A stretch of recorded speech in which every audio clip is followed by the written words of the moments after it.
Hello everyone, मैं यशवंत कुमार स्वागत करता हूं आप सभी का आपके अपने यूट्यूब चैनल टेक सीख प्रो में। तो आज की वीडियो में हम डिस्कस करने वाले हैं nuclear power corporation of India limited NPCIL Narora atomic power station, जिसका एग्ज़ाम हुआ है 17 फरवरी को। तो इसके पेपर को आज हम डिस्कस करने वाले हैं। तो इस वीडियो में हम डिस्कस करेंगे जो प्रीलिम्स का पेपर था, में जो स्टेज 1 का पेपर था प्रीलिम्स, जो कि क्वालिफाइंग होता है। इसमें 30% 40% स्कोर करना होता है। इसमें टोटल नंबर ऑफ क्वेश्चन कितने हैं, तो 50 क्वेश्चन आपसे पूछे गए थे। एक क्वेश्चन 3 नंबर का था, तो टोटल ये मैक्सिमम मार्क 150 नंबर का ये पेपर था। एक क्वेश्चन 3 नंबर का है, अगर आप उसमें माइनस मार्किंग देखा जाए तो निगेटिव मार्किंग 1/3 थी। मीन्स अगर आप एक क्वेश्चन को गलत करते हो तो आपका 1 नंबर काट लिया जाएगा। ठीक, टाइम ड्यूरेशन कितना था, तो इस 50 क्वेश्चन को सॉल्व करने के लिए आपके पास 1 घंटे की टाइमिंग थी। और आपको बता दें, जो ये प्रीलिम्स वाला पेपर था ये आईटीआई के सभी ट्रेडों के लिए एक समान था, चाहे वो टर्नर हो, फिटर हो, मशीनिस्ट हो, इलेक्ट्रीशियन हो, इलेक्ट्रॉनिक्स हो, सारे ट्रेडों के लिए एक समान पेपर आया हुआ था। ठीक, तो चलिए देखते हैं इस पेपर में कि कौन कौन से क्वेश्चन यहाँ पर प्रीलिम्स में पूछे गए थे। तो सबसे पहले यहाँ पर आपको बता दें जीके के यहाँ पर कितने क्वेश्चन है, तो जीके के टोटल 10 क्वेश्चन थे। साइंस पोर्शन से देखा जाए तो साइंस पोर्शन से 20 क्वेश्चन थे। और नेक्स्ट मैथ से कितने क्वेश्चन से, तो मैथ की टॉपिक से भी 20 क्वेश्चन पूछे गए थे। ठीक, तो चलिए स्टार्ट करते हैं, 1 बाय 1 हम क्वेश्चन को देखते हैं। सबसे पहला क्वेश्चन यहाँ पर पूछा गया था, largest salt producer state in India. Bharat का वो कौन सा राज्य है जो सबसे अधिक नमक का उत्पादन करता है, तो आपको पता होना चाहिए गुजरात एक ऐसा राज्य है भारत का जो सबसे अधिक नमक का उत्पादन करता है, क्योंकि इसकी जो तटरक्षीय सीमा होती है, सबसे लंबी इसकी कोस्टल सीमा है, इसलिए सबसे ज़्यादा क्या करता है, ये नमक का उत्पादन करता है। नेक्स्ट यहाँ पर पूछा गया था, largest T producer country in world. विश्व में सबसे अधिक चाय का उत्पादन किस देश में किया जाता है, तो ये किया जाता है चाइना में। चाइना में सबसे अधिक चाय का उत्पादन किया जाता है। और भारत में सबसे अधिक उसका क्या किया जाता है, उपभोग किया जाता है, कंजम्पशन किया जाता है। सबसे अधिक इंपोर्ट एक्सपोर्ट कौन करता है, तो श्रीलंका करता है। नेक्स्ट क्वेश्चन यहाँ पर पूछा गया था, स्टेच्यू ऑफ यूनिटी कहाँ पर स्थित है। Statue of unity is located in, तो स्टेच्यू ऑफ यूनिटी कहाँ पर स्थित है, तो ये गुजरात राज्य में स्थित है। चौथा क्वेश्चन यहाँ पर पूछा गया था, TV and film institute, television and film institute कहाँ पर स्थित है, तो टीवी एंड फिल्म इंस्टीट्यूट कहाँ पर स्थित है, ये पुणे में स्थित है। पांचवा क्वेश्चन यहाँ पर पूछा गया था, former name of Pandit Deendayal Upadhyay railway station. ये क्वेश्चन कुछ इस प्रकार से था कि हाल ही में किस रेलवे स्टेशन का नाम बदलकर पंडित दीनदयाल उपाध्याय रेलवे स्टेशन रखा गया। तो आपको पता होना चाहिए, जो मुगल सराय रेलवे स्टेशन है, मुगल सराय जंक्शन है, इसका नाम बदलकर क्या रख दिया गया है, पंडित दीनदयाल रेलवे स्टेशन रख दिया गया है। नंबर 6 क्वेश्चन पूछा गया था, full form of NGT. NGT का पूरा नाम क्या होता है, तो एनजीटी का फुल फॉर्म है नेशनल ग्रीन ट्रिब्यूनल। ठीक, तो ये एक ऐसा क्वेश्चन एकमात्र क्वेश्चन था जो कि कह सकते हैं थोड़ा सा डिफिकल्ट था सॉल्व करने में। बाकी जो क्वेश्चन थे सारे बहुत ही इजी लेवल के थे। तो एनजीटी का फुल फॉर्म क्या हो जाएगा, नेशनल ग्रीन ट्रिब्यूनल हो जाएगा। नेक्स्ट पूछा गया था कि बैंक के टर्म में ओटीपी का फुल फॉर्म क्या होता है, तो ओटीपी का फुल फॉर्म होता है वन टाइम पासवर्ड। ठीक, क्या होता है, one time password. Next question यहाँ पर पूछा गया था, metal that can be cut with knife, वो कौन सी धातु है जिसको हम क्या कर सकते हैं, चाकू से काट सकते हैं। तो आपको पता होना चाहिए सोडियम एक ऐसी धातु है जिसको हम क्या कर सकते हैं, चाकू से काट सकते हैं। जिस प्रकार आप क्या करते हैं, पनीर को जैसे चाकू से काटते हैं, उसी प्रकार सोडियम को हम क्या कर सकते हैं, चाकू से काट सकते हैं। नेक्स्ट क्वेश्चन 9 नंबर क्वेश्चन यहाँ पर पूछा गया था, व्हाइट रेवोल्यूशन रिलेटेड विथ, जो श्वेत क्रांति होती है किसके उत्पादन से संबंधित है, तो श्वेत क्रांति या व्हाइट रेवोल्यूशन किससे संबंधित है, तो मिल्क प्रोडक्शन, दुग्ध के उत्पादन से संबंधित है। नेक्स्ट यहाँ पर पूछा गया था, जो अपना नेशनल एम्बलम है, जो राष्ट्रीय प्रतीक जो पत्थर का हमारा है, वो अशोक स्तंभ से जो लिया गया है, वहां पर उसके नीचे पर क्या लिखा होता है, तो वहाँ पर क्या लिखा होता है, सत्यमेव जयते लिखा होता है। ये टॉप 10 क्वेश्चन थे जो कि किस में पूछे गए थे, एनपीसीआईएल की परीक्षा में जनरल नॉलेज के, जीके के 10 क्वेश्चन ये पूछे गए थे। क्या क्या है, सबसे पहला पूछा गया था लार्जेस्ट स्टेट भारत में जो कि क्या करता है, साल्ट का उत्पादन करता है, गुजरात हो जाएगा। Tape producer in world, China हो जाएगा। स्टैच्यू ऑफ यूनिटी कहाँ है, गुजरात में है। टीवी और फिल्म इंस्टीट्यूट कहाँ है, पुणे में है। किस स्टेशन का नाम बदलकर दीनदयाल उपाध्याय रखा गया, तो मुगल सराय का रखा गया। एनजीटी का full form national green tribunal हो जाएगा। ओटीपी का full form one time password हो जाएगा। किस धातु को हम चाकू से काट सकते हैं, तो सोडियम हो जाएगा। व्हाइट रेवोल्यूशन किससे संबंधित है, तो मिल्क प्रोडक्शन से संबंधित है। और नेशनल एम्बलम पे क्या लिखा हुआ है, तो सत्यमेव जयते यहाँ पर लिखा हुआ है। नेक्स्ट अब चलते हैं हम किसके, साइंस के क्वेश्चन की तरफ। कुछ विज्ञान के क्वेश्चन देख लेते हैं कि कौन कौन से क्वेश्चन आपसे यहाँ पर परीक्षा में पूछे गए थे। तो यहाँ पर सबसे पहला क्वेश्चन था एसआई यूनिट ऑफ वेट। ध्यान दीजिएगा, वेट की एसआई यूनिट पूछी गई थी कि भार की एसआई यूनिट क्या होती है, तो भार या वेट की एसआई यूनिट क्या होती है, न्यूटन होती है। अगर ये पूछता है कि मास की क्या होती है, द्रव्यमान की, तो हो जाती है किलोग्राम, बट वेट की पूछा जाए तो क्या हो जाती है, न्यूटन हो जाती है। नेक्स्ट यहाँ पर 4 ऑप्शन दिए गए थे, उसमें पूछा गया था निम्नलिखित में से कौन सा केमिकल कंपोजिशन नहीं है, मीन्स कौन सा एक रासायनिक संगठन नहीं है। तो यहाँ पर कई सारे, जैसे NaCl हो गया, NaSCO3 हो गया, कई सारे ऑप्शन दिए गए थे केमिकल कंपोजिशन में। और चौथा ऑप्शन वहां पर दिया गया था डायमंड का। तो आपको पता होगा डायमंड क्या है, कार्बन का अपर रूप होता है, आइसोट्रोप होता है। तो एक प्रकार क्या क्या है, ये कह सकते हैं मेटल होता है, ना कि क्या होता है, ये केमिकल कंपाउंड होता है। ठीक, तो यहाँ से डायमंड आपका सही हो जाएगा उस क्वेश्चन का आंसर। नेक्स्ट पूछा गया था pound is unit of, pound किसकी यूनिट होती है, तो आपको पता होना चाहिए सीजीएस में पाउंड किसकी यूनिट होती है, मास या फिर कह सकते हैं वेट की। तो वहां पर जो ऑप्शन दिया गया था वो मास नहीं दिया गया था। हम सबको पता है कि पाउंड किसकी यूनिट होती है, मास की यूनिट होती है, द्रव्यमान की यूनिट होती है, लेकिन वहां पर ऑप्शन में नहीं दिया गया था। तो अकॉर्डिंग टू ऑप्शन हमें किसकी तरफ जाना था, भार की तरफ जाना था कि वेट की ऐसा यूनिट क्या हो जाती है, पाउंड, सॉरी सीजीएस यूनिट क्या हो जाती है, पाउंड हो जाती है। नेक्स्ट यहाँ पर एक क्वेश्चन पूछा गया था आर्कमिडीज प्रिंसिपल से। ये क्वेश्चन कुछ इस प्रकार था कि कोई एक वस्तु है वो क्या कर रही है, पानी में तैर रही है। ठीक है, मान लीजिए ये वस्तु क्या कर रही है, पानी में तैर रही है। तो इस वस्तु का जो ये इतना पार्ट जो हवा में है, जो इस वस्तु का ये हवा में भार है, ये किसके बराबर होगा। ठीक, कोई वस्तु जब पानी में क्या कर रही होती है, तैर रही होती है, तो जो वस्तु का हवा में भार होता है वो किसके बराबर होता है, तो आपको पता होना चाहिए ये हटाए गए द्रव के भार के बराबर होता है। आर्किमिडीज का प्रिंसिपल यही है कि जब कोई वस्तु किसी द्रव में पूर्णतः या आंशिक रूप से डूबती है या तैरती है, तो उस वस्तु का जो हवा में भार होता है या उसके भार में जो कमी होती है वो हटाए गए द्रव के भार के बराबर होती है। तो क्या सही हो जाएगा, उस हटाए गए द्रव के भार के बराबर वो हो जाएगी। ठीक, जो द्रव है उसके भार के बराबर हो जाएगी। नेक्स्ट पूछा गया था लाइट ईयर किसकी यूनिट होती है, तो आप सभी को पता है प्रकाश वर्ष किसकी यूनिट होती है, दूरी की इकाई होती है प्रकाश वर्ष। So light year is the unit of length. ठीक, तो प्रकाश की यूनिट, सॉरी दूरी की यूनिट क्या हो जाती है, लाइट ईयर हो जाती है। नेक्स्ट पूछा गया था यहाँ से number of images of A object between two parallel mirror. अगर दो समांतर दर्पण है उनके बीच में कोई एक ऑब्जेक्ट रख दी जाए तो इसके कितने प्रतिबिंब बनेंगे।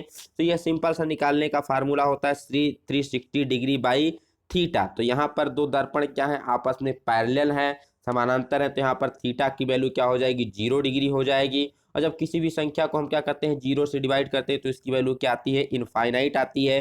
तो इसलिए दो समांतर प्रतिबिंब, दो समांतर मिरर के बीच पे कोई ऑब्जेक्ट रखी जाएगी तो कितना प्रतिबिंब बनेगा, इनफाइनाइट, अनंत प्रतिबिंब वहां पर बनने लगेगा। ये था नेक्स्ट क्वेश्चन आपका।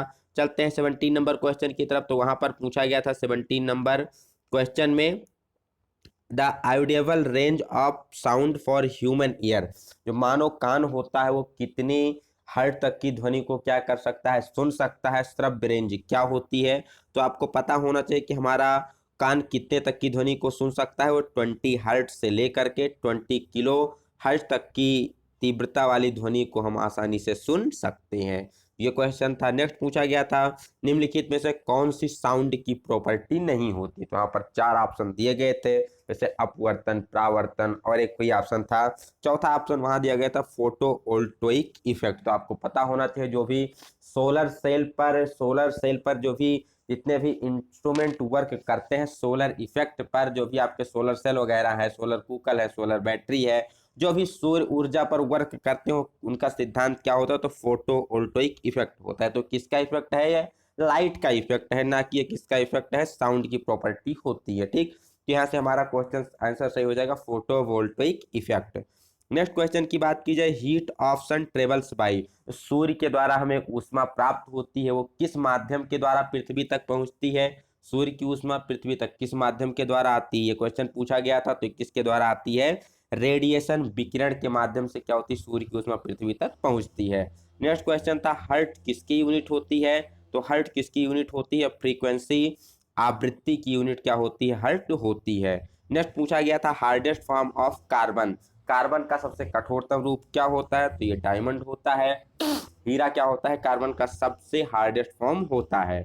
नेक्स्ट पूछा गया था, डेसिबल किसकी यूनिट होती है, तो डेसिबल साउंड इंटेंसिटी की यूनिट होती है। ध्वनि की तीव्रता को हम किस में मापते हैं, तो डेसिबल में हम ध्वनि की तीव्रता को मापते हैं। एसआई यूनिट ऑफ फोर्स पूछा गया था, बल की एसआई यूनिट क्या होती है, तो बल की एसआई यूनिट होती है न्यूटन। ठीक, बहुत ही इजी क्वेश्चन पूछे गए थे, चाहे वो साइंस के हो या फिर जीके के हो। नेक्स्ट पूछा गया था, कंपोजिशन ऑफ कुकिंग गैस, जो हम घरों में खाना पकाते हैं उसके लिए जो रसोई गैस इस्तेमाल करते हो, रसोई गैस में बेसिकली कौन कौन सी गैस होती है मुख्यतः, तो प्रोपेन और ब्यूटेन का क्या होती है, मेनली कंपोजिशन होती है रसोई गैस।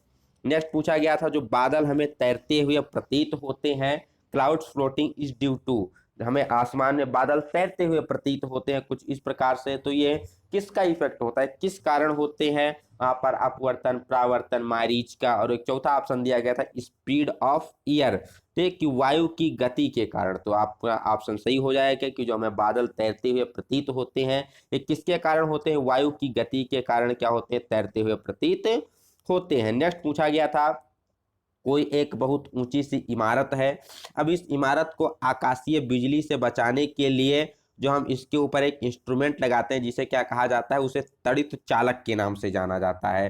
तो इसके लिए यहाँ पर जो हम मेटल प्रयोग करते हैं, कौन से मेटल का प्रयोग किया जाता है यहाँ पर ऊंची इमारतों को क्षतिग्रस्त होने से बचाने के लिए, आकाशीय बिजली से बचाने के लिए। तो आपको पता होना चाहिए वहां पर जो हम प्रयोग करते हैं इंस्ट्रूमेंट उसे तड़ित चालक के नाम से जानते हैं, और किसका बना होता है, कॉपर का बना होता है, जिसका सिंबल क्या होता है, Cu होता है। तो इसे भी आप ध्यान में रखेंगे। नेक्स्ट पूछा गया था, conversion of vapour into water, जब कोई भी वाष्प, जो हमारी वाष्प होती है, वेपर होती है, ये कन्वर्ट हो जाती है किसमें, लिक्विड में। ठीक, मान लीजिए वाष्प है, किसमें कन्वर्ट हो रही, वाटर में कन्वर्ट हो रही है। गैसीय अवस्था से द्रवीय अवस्था में परिवर्तन होता है, तो उसे किसके नाम से जानते हैं, तो उसे कहते हैं कंडेंसेशन, हिंदी में कहा जाता है संघनन। तो ये क्वेश्चन पूछा गया था।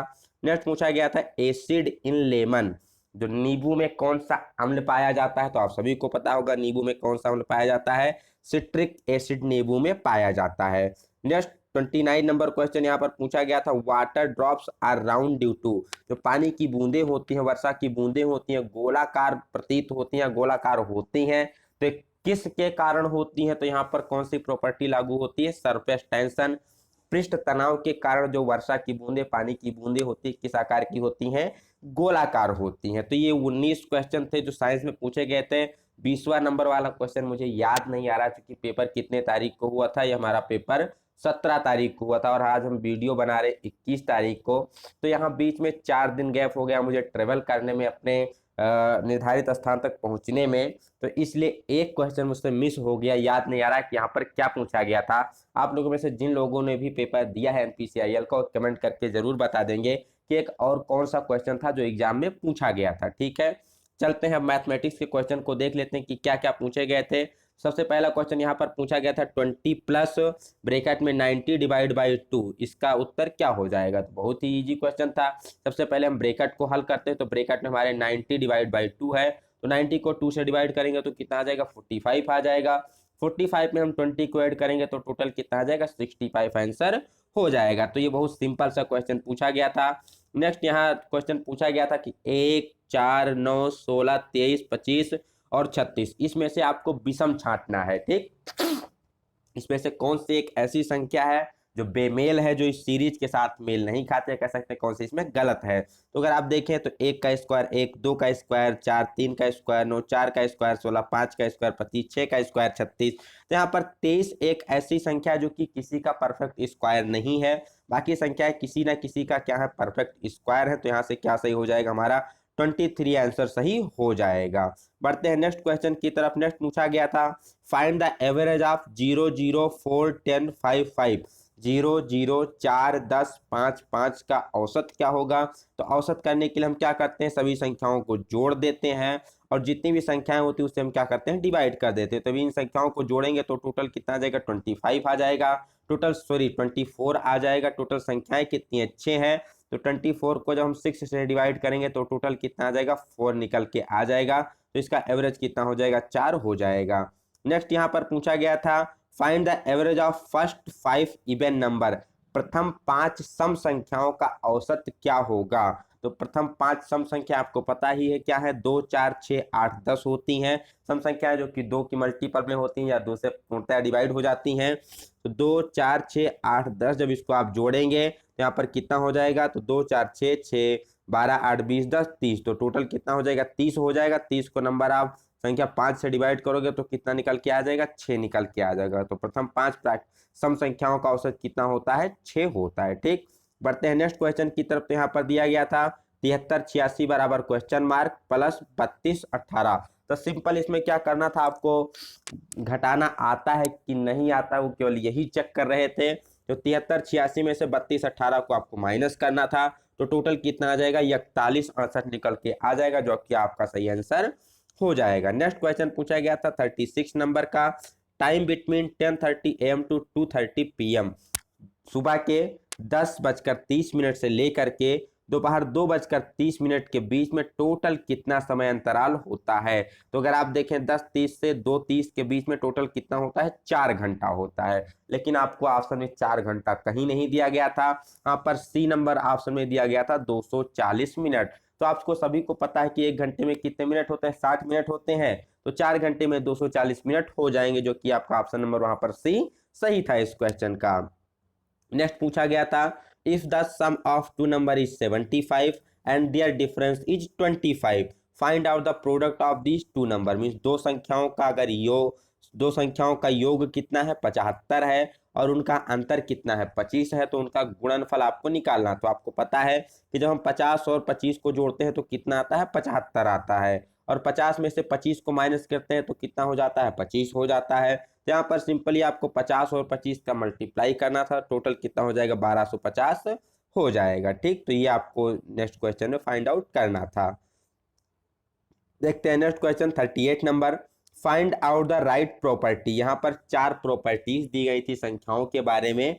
ठीक है, उसमें से आपको निकालना था कि सही कौन सी होती। जैसे सब उसमें सही ऑप्शन कौन था, ओड इंटू ओड बराबर ओड। मतलब जब हम किसी विषम संख्या को किसी विषम संख्या से गुणा करते हैं तो जो उनका गुणनफल आता है, ठीक है, वो भी क्या आती है, एक विषम संख्या के रूप में ही आती है। तो यहाँ पर ये जो प्रॉपर्टी थी, डी नंबर वाली प्रॉपर्टी, वो सही थी। बाकी जो आंसर थे उसमें क्या थे, गलत थे। ठीक, तो ये भी आप देख लेंगे। नेक्स्ट आया था length width and height of ये cubical tank is respectively 8 meter 6 meter 2.5 meter find the capacity of tank.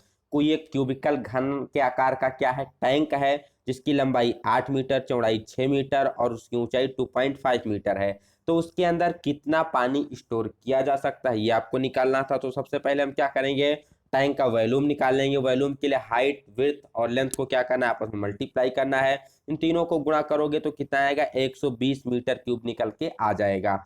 अब हमें पता है जो 1 मीटर क्यूब की वैल्यू होती है, ये 1 मीटर क्यूब बराबर किसके होता है, 1000 लीटर के बराबर होता है। ठीक, 1 मीटर क्यूब किसके बराबर होता है, 1000 लीटर के बराबर होता है।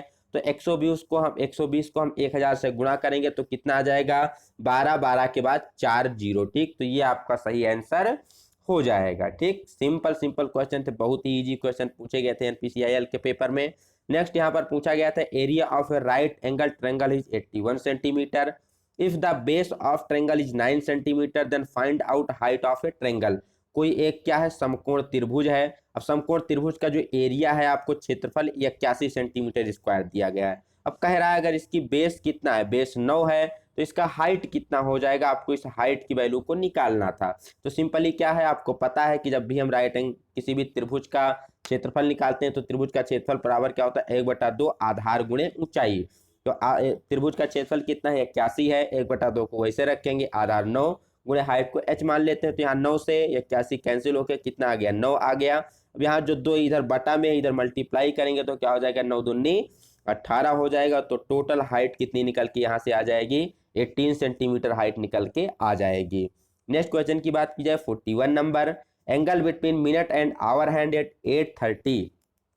जब सुबह के या रात के 8:30 हो रहे होते हैं तो उस समय जो घड़ी की सुई होती है और मिनट की सुई होती है उनके बीच का एंगल यहाँ पर कितना होता है ये आपको निकालना होता है। तो इसके लिए सिंपल सा फार्मूला होता है 30 इंटू एच बराबर 11/2m प्लस माइनस थीटा। यहाँ से आप किसी भी एंगल की वैल्यू निकाल सकते हैं। यहाँ पर जो एच है, एच का मतलब क्या होता है, कितने आवर हो रहे हैं, और जो यम है ये एम क्या है, कितने मिनट हो रहे हैं। तो यहाँ पर हम h की जगह 8 रख देंगे और यम की जगह 30 रख देंगे। सॉल्व कर लेंगे तो 30 को 8 से गुणा करेंगे 240 हो जाएगा।